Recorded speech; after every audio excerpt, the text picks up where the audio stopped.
So it's a 560 VA, 380 volt input and single phase input, and then obviously that gives us 24 volt AC out, which we need to run through a bridge rectifier, that's the heatsink of the bridge rectifier, and there's the little bridge rectifier, which obviously rectifies AC to DC. So AC goes in, it rectifies the current from AC, which is alternative current, to direct current, which is DC.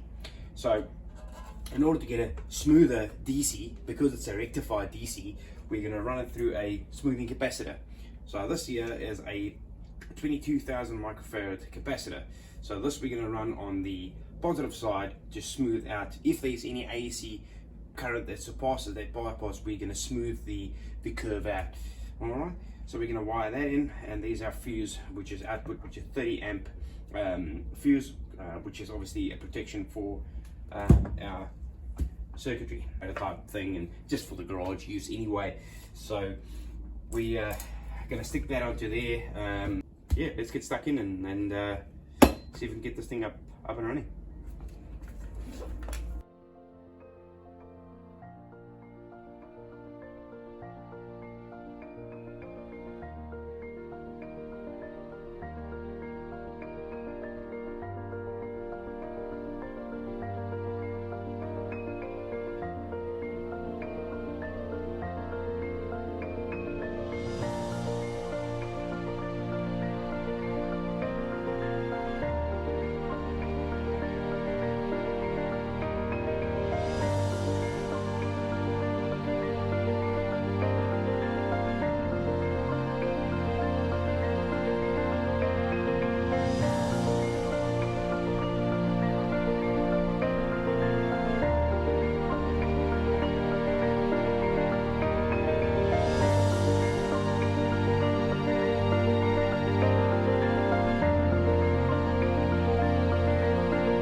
Right, so just a quick run through my little arbitrary drawing here. So basically this is the circuitry. So we come in there on the primary windings as a neutral and live, protected by a 4 amp fuse, into the transformer, steps down to the secondary winding, which is 28 volts, ranging from 20 to 28 volts AC. Okay, that goes into the bridge rectifier, which rectifies the AC voltage to DC voltage. You can say it converts the voltage as well. It's quite involved because there's a couple of Zener diodes in, but anyway, that's not an exercise for today. And then output of 24 volt DC after the bridge rectifier. we run that through a smoothing cap, okay, and we just tap off the wiring there. We've got a 30 amp protection fuse there to protect the 24 volt output, and that's basically the positive and negative for the transformer. And there's our voltage we measured with our meter. So that's basically the gist of it.